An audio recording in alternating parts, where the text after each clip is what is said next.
বিশেষ দলকে বা বিশেষ একটা গোষ্ঠীকে সন্ত্রাস করার বা বিভিন্ন ধরনের নির্বাচনের ক্ষেত্রে সমস্যা তৈরি করার জন্য তারা সুযোগ করে দিচ্ছেন কিনা, এটা আমাদের প্রশ্ন। ঢাকা 15 আসন, যেখানে আমাদের সম্মানিত আমিরে জামাত নির্বাচন করছেন, সেই আসনে কে বা কারা কিছু মিথ্যা তথ্য ছড়ানো হচ্ছে যে আমাদের নামেই তারা কিছু ফটো কার্ড বা লিফলেটের মতো করে প্রিন্ট করে তারা বিভিন্ন জায়গাতে দিচ্ছে যে আমাদের পক্ষ থেকে আমরা মানুষকে টাকা পয়সা দিচ্ছি, টাকা পয়সা দিব, বিকাশ নাম্বার দেন, তারপরে বিভিন্ন ধরনের সহযোগিতা আপনারা পাবেন। এই ধরনের একটা বিষয় আমরা পেয়েছি। এই যে ঠিক এইভাবে দেখবেন, এইভাবে একটা লিফলেটের মতো করে কে বা ছড়াচ্ছেন। বোঝাই যাচ্ছে যে আমাদেরকে বিতর্কিত করা, আমাদের ভাবমর্যাদাকে ক্ষতিগ্রস্ত করা, এবং এটা তো সুস্পষ্টভাবে নির্বাচনী আচরণবিধির লঙ্ঘন। আমাদের পক্ষ থেকে করার তো প্রশ্নই উঠে না। আমরা এটার তীব্র প্রতিবাদ জানাচ্ছি, নিন্দা জানাচ্ছি।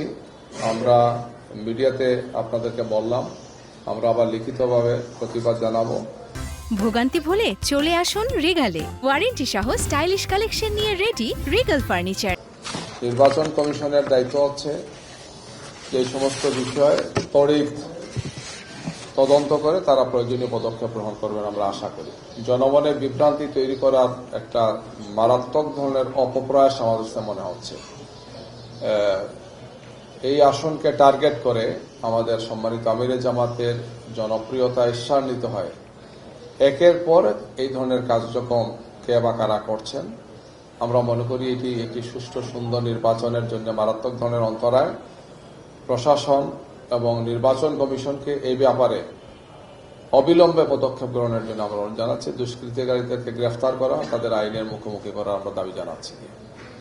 আমরা আরেকটি বিষয় আপনাদের সামনে তুলে ধরতে চাই, সেটি হচ্ছে আমরা সরকারের নির্বাচন কমিশনের দেওয়া যে তালিকা দেখলাম, সেই তালিকায় ওনারা পুলিশের বা আইন শৃঙ্খলা বাহিনীর দায়িত্বে দিয়েছেন বিভিন্ন সেন্টারগুলোতে। সেখানে বডি ক্যামেরার একটা পরিসংখ্যান আসছে। আমরা এটা পর্যালোচনা করলাম আমাদের নির্বাচন পরিচালনা কমিটির যে সেল, আমরা এখানে একটু পর্যালোচনা করে দেখলাম যে এখানে খুব মারাত্মক ধরনের একটা বৈষম্যের মতো। কিছু কিছু আসনে অনেক বডি ক্যামেরা, এটা নির্বাচন কমিশনের দেয়া তালিকা। কিছু কিছু আসনে নাই বললেই চলে, খুবই কম সংখ্যক, 5-7টা, 10টা, 15টা, আরেকটাতে 100টাও আছে, প্রায় বেশিও আছে। তালিকা আপনারা ওয়েবসাইটে গেলে পেয়ে যাবেন। তো এটা ঠিক কি উদ্দেশ্যে তারা এটা করলেন, যে যেখানে আমরা এটাতে একটা পর্যালোচনা করেছি যে সমস্ত আসনগুলোতে বডি ক্যামেরা একটু বেশি, সেখানে আবার জামাতের বা 11 দলের প্রার্থীরা আছে। আর যেখানে বডি ক্যামেরা কম, সেখানে অন্য দলের প্রার্থীরা আছেন।